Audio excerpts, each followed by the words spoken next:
All right, all right. Good night, and we're back inside. Of course, you're listening to the game plan with Chris, the Guru Redman, aka and Dennis T. Allen, and on the line we've got Nyoshia Cain Claxton, Trinidad and Tobago athlete.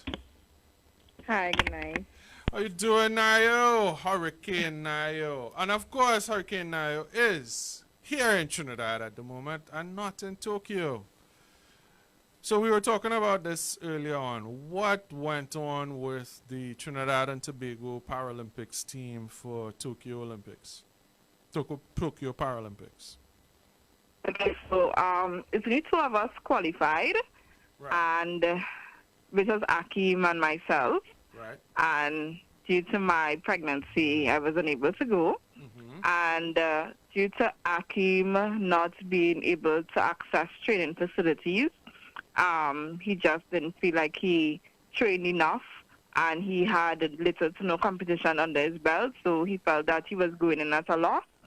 So he decided to pull out as well. And Chantal had no competitions because of the pandemic. So it's a lot. I mean, the pandemic has messed us up. Right. You know, these are difficult times, and obviously, you know, we had to make some huge adjustments as a nation. I think tonight is the event, one of the events that you would have been competing in, the 100 meters for T44 athletes. Yes. Right. So okay. So just to give the listener an idea of what is your disability and who the competition would be in a race, in one of your races. So you do the 100 and the 200 meters. We know what that is. But we will see in the lineup, we'll see a lot of different disabilities, a lot of different athletes with different looking gear. Could you break it down for us? Okay, so I compete in the category of T44, T64, and T62, which is basically persons with disabilities below knee. Okay. So my disability is called hemihyperatrophy syndrome, which is one side of my body is bigger and longer than the other. Right. So my left side is basically affected. Mm-hmm. So I have a long and short foot, which, well, basically I walk on my toes on my left foot. The others that I compete in, you will see those with double prosthesis and those who have one prosthesis. Right. So that is how the category is split. Well, to be honest, the ones that with the double prosthesis have an advantage over us because, you know, the prosthesis has, it's kind of spring. It has kind of spring in it. It's a spring. It's a blade, it's a blade spring. A leaf spring. Yes, a blade spring. So once they get their momentum going, once they know how to use the prosthetics well, they could actually have an advantage over us. And you see that in the late stages of races where they just go turbos. Yes, because they don't have a good drive phase. So from the time they get up, so like within 50 meters into the race, they start to pick up momentum from there, and you could be in first, and they could come and beat you over just by that spring. Right. And of course, Nyoshia would have won the bronze medal in the 100 meters at Rio Paralympics, and certainly, you know, since then you would have gotten married. Now you have a baby. You're a mommy. Congratulations. congrats. Thank you. And you know, I saw today. I saw an Instagram post from Shelly Ann Fraser Price, where she was talking about Paris 2024, and she put a question mark. What about you? Would we be having a Nyoshia Cain question mark? Sorry, Nyoshia Cain Claxton. Shout out to Mr. Claxton. How you doing, sir? Are we going to have a return to the track? Yes, most definitely for Paris. Dropping bombs here. Chris. Yes, most definitely for Paris. I'm not sure about next year. You know, I want to through the baby stages, I want to be able to give my son that time. And also, you know, being a pandemic and certain things are locked down, so access to daycares and these things won't be available. So once that year is completed, then I will start back training and get the ball going for Paris 2024. Nyoshia, I want to ask, does Trinidad and Tobago recognize and give what we would consider more than adequate support to Paralympians? No. That's just plain short version, straight up. Just, give us an idea of finish his sentence. Give us an idea of what kinds of challenges you have. face, yeah. Now, brief. Don't go on. I know we could go on all night, but brief. Keep it brief. Okay, to break it down for everybody, and you know, for such persons would say, you know, Nyoshia is always, you know, fighting for for para athletes, is because, like, I am a para athlete, and I also have friends who are able bodies, and I see, we train. I train with able body athletes, and we do the same workouts. We have the same nutrition. We have the same we do the same massages. We have the same everything. And to me, when we have competitions, they are more recognized than us. Now, however, when we get a medal, then everybody knows there are para-athletes existing. And when it comes to the rewards of the para-athletes, it's like, you know, we basically get with, I wouldn't even say half of what they get. They get like a third of what they get. Like, it's just literally unfair, you know, and just putting it out there, para-athletics has evolved, you know.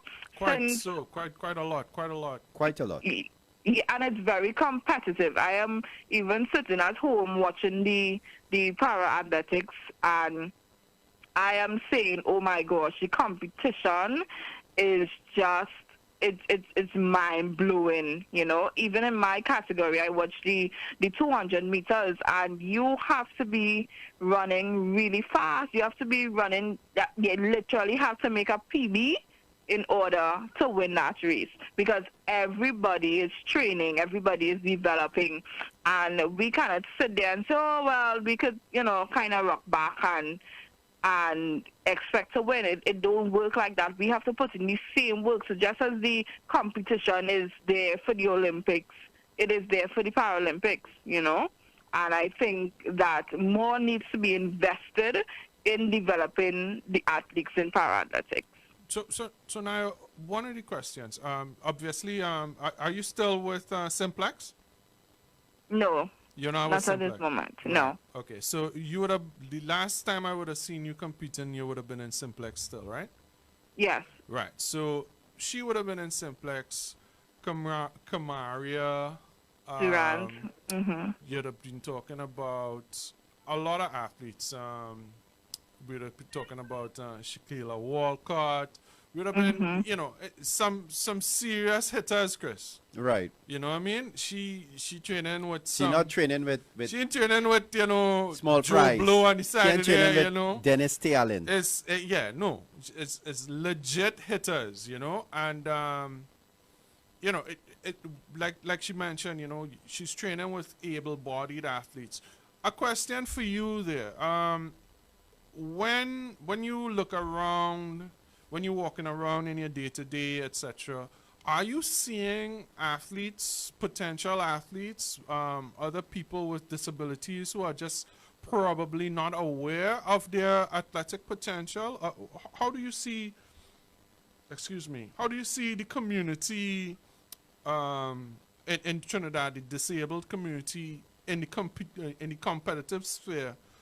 Are we recruiting? What is the state of the sport for disabled athletes? Girl, give right us now? sigh. Go ahead. Go ahead. I think we need to do better in terms of campaigning and getting the word out there, because I believe that para-athletics and Paralympics in Trinidad, it hasn't reached the communities as yet. You know, I think we still need to do a lot of groundwork. And I know there are disabled organizations. There's a blind association, and there is room for there is room to get a bigger team to go to these games. Because to be very honest, after Paris 2024, that is it for me, right? Tokyo 2021 was Tokyo 2020 was supposed to be my last, but unfortunately it didn't happen. But I am pushing until 2024, and I would not like to leave this sport with a vacancy. I want to know that someone is coming, and we have athletics to watch. We have even other sports. We have swimming, we have cycling. There are so many other sports that we could get involved in. And I think if we do the groundwork and get people aware, do the awareness, I think we could have a big team going into Paris 2024.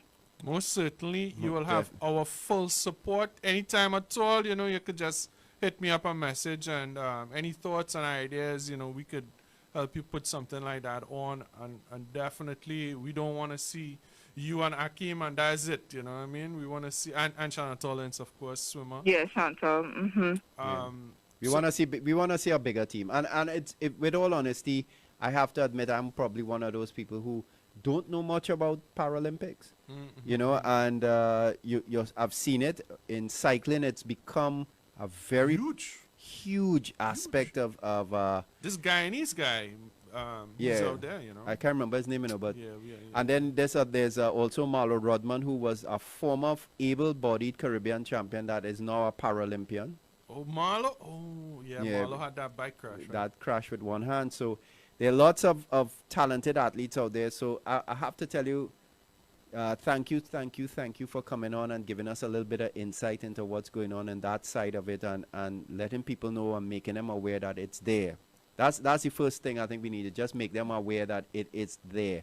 And then we can start to, hopefully open up the doors to let people know how it, what are the actual How things. to get involved. How to get involved. Yeah. And let people know that it's not Special Olympics. Yes. Yeah. That's different. We always mix it up. Yeah, that's a different thing, That is. Yeah. But certainly, now I just wanted to say, because we like to drop bombs here. So what club you looking at?